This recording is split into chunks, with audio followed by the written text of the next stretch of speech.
Shadow Treasurer Angus Taylor joins us live from Sydney. First of all, Mr Taylor, on the RBA review, is it the right thing to do? Do you think it is necessary? And are the people appointed to do so the right people? Well, Laura, thanks for having me. Absolutely, we do think it's the right thing. This was our commitment from us, indeed, when we were in government, that this review should happen, and we welcome the fact that it is happening.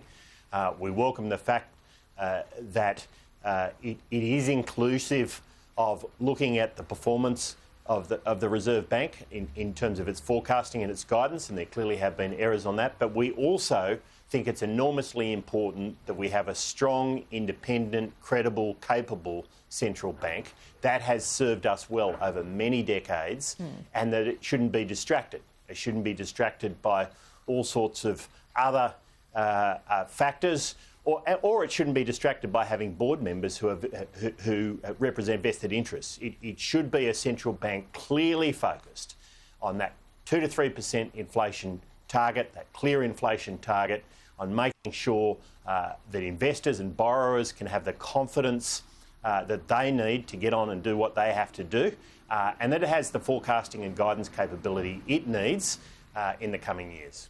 If it's about building confidence in the RBA after the rough couple of years we've had and we are about to have, should Philip Lowe be given another term? Should he see out this current term until September? I'm not going to get into personnel appointments like that. I mean, I think the truth is we have to accept that there were some errors made. There's no doubt about that, and there's investors and borrowers out there who paid a price for that. Looking at the forecasting capability, the guidance capability of the Reserve Bank is an important part of this review. But we shouldn't be distracted from that core goal, which is to manage inflation, to give investors and borrowers the confidence they need. This is enormously important, Laura. And Peter Costello put in place the 2 to 3% target back in 1996 with a real clarity that was necessary, that has worked. And we need a central bank that remains undistracted, that remains focused, that has those very clear goals, that doesn't have a whole lot of other wishy-washy stuff. We don't want to go down the wrong rabbit holes here. We just need a central bank to do those basics well.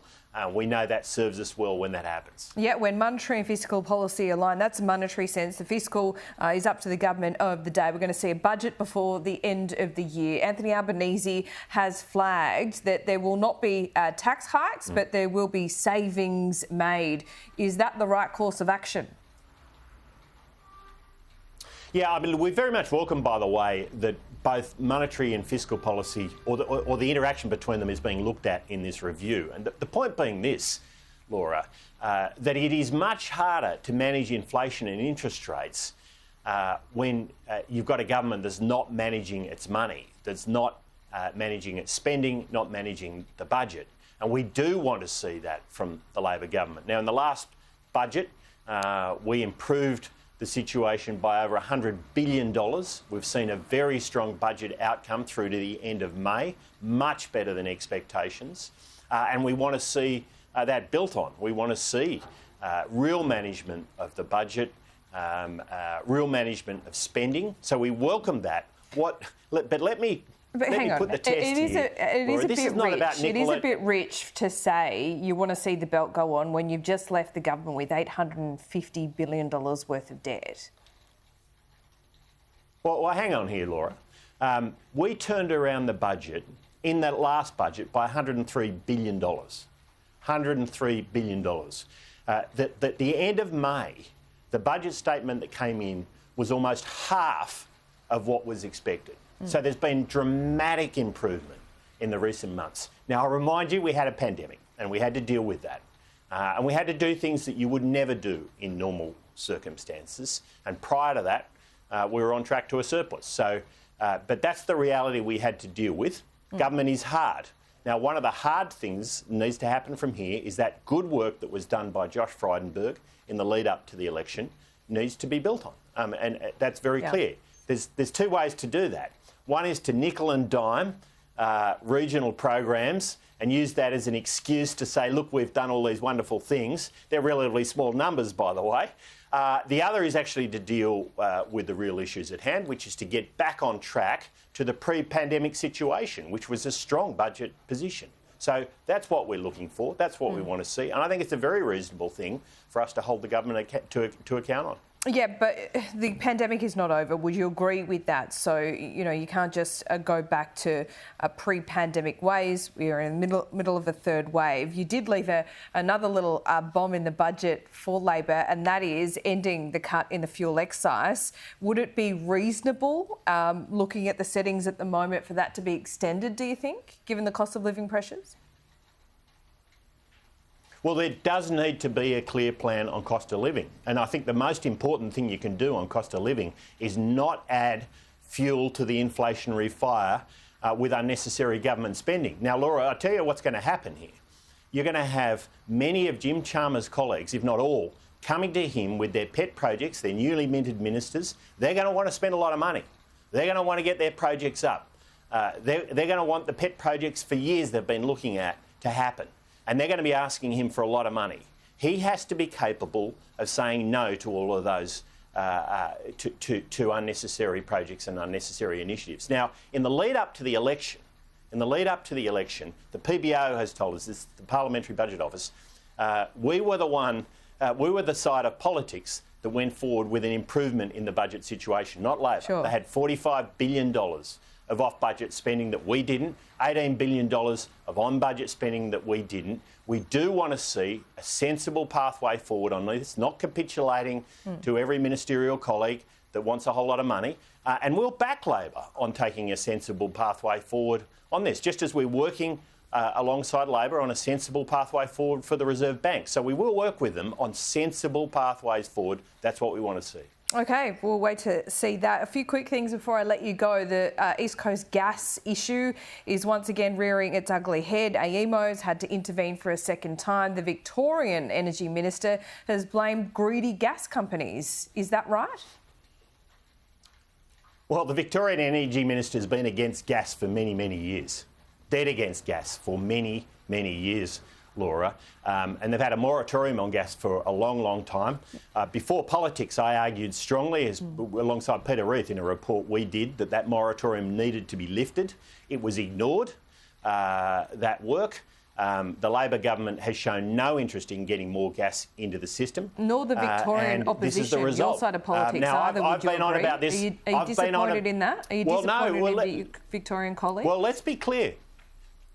Well, I mean, Victoria needs more supply of gas, and the Victorian Gas Minister is against that, and it needs a sensible pathway forward. Now, we've been very clear on this. Gas is part of the mix you need as you bring emissions down and you maintain an affordable, reliable system. And the way to do that is work with the gas suppliers to get more supply out. Don't demonise them. Chris Bowen has not been able to bring himself to support the gas producers. And you need to work with them. And if you work with them, you'll get a good outcome. So that's what we want to see. Sure. We certainly haven't seen that from the Victorian government. And we haven't seen Chris Bowen showing any real desire to work with the gas producers. But we have seen Matthew Guy announce an emission reduction target greater than even the Labor Party at a federal level. How do those two work together? Well, my point is very simple. The way to deal with this situation in the energy system right now is get more gas into the system. It's very simple. We've got record levels of renewables going into the system. The highest level of household solar in the world. One of the highest levels of investment per capita in renewables in the world. Chris Bowen conveniently ignores all of that. But that's the reality, and that's been an important part of how we've managed to bring down emissions much faster than many other countries, including developed countries around the world. But to manage the current situation, you need more gas in the grid. The Europeans understand that. The Americans understand that. It's important that we do that. State and federal governments need to support that, work with the gas producers, don't demonise them, don't see them as the enemy. They are part of the solution here. And the Victorians need to recognise that just as much as the federal government. So Matthew Guy wants 50% reduction in emissions by 2030. There's a current gas crisis. How do those two things work within 8 years? Can you see how? Well, my point's very simple, Laura. You need to get more gas into the system. Yeah. Moratoriums are destructive. But isn't Matthew Guy's plan doing the opposite of that? Well, I don't know what his plan is on gas, but that's what I'm talking about. Okay. It's very, very simple. Whatever your target is, you've got to get more gas into the system now to bring down electricity prices, to keep industry going, to make sure we've got the production of those basic goods like fertiliser that we need to get on and eat and do all the things that we do every day. So much of the basics is dependent on this. Yes, new technologies are emerging. Yes, we're investing in them. Yes, Australia's leading the world on many of those. But gas is part of the answer in the short to medium term. And all parties in state and federal politics need to recognise the importance of this. This is something Europe is discovering it. Europe is discovering it. And being reliant on Russian gas and it being turned off has become a major issue for them. Yeah. It's sort of obvious when you think about it. If you want to get more renewables into the system, you've got to have a flexible, dispatchable fuel source in large quantities, and gas provides that. So everyone needs to get on board, work with the gas producers, don't demonise them. OK, one last question. Back in your state of New South Wales, you know John Barilaro well. You know there's an inquiry at the moment. We've just heard from his Chief of Staff who said that Barilaro told him, this is the job for when I get the F out of this place. He said, I don't want to go to London. F that, I'm off to New York. And then he responded, I'll get them to put one in New York and that's where I'm off to. This is all around the Trade Commission job. I mean, Angus Taylor, you know Barilaro well, you're from the same part of the world, you represent similar constituents. Can you imagine him saying that? Look, Laura, I just saw those reports. I mean, I'll wait and see how the inquiry plays out. I try to keep out of state politics. I was just doing it when we were talking about my colleagues down in Victoria. Look, I'll let this one play out. Yeah, I thought I might be able to tempt you, but no. Angus Taylor, thanks so much for your time. I'll see you soon. Thanks, Laura.